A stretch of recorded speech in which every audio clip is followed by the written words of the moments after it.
48 Laws of Power. Law number 10.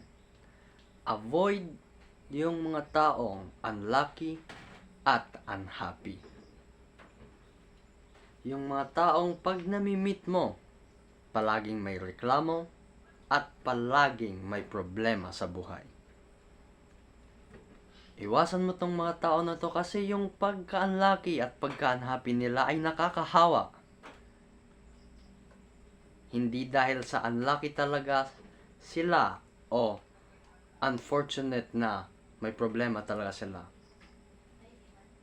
Iwasan mo tong mga tao na to kasi ang pagka-unlucky talaga nila ay mostly self-inflicted. Kaya sundin mo tong law na to kung ayaw mong mahawaan ng craziness at unluckiness sa buhay. Peace.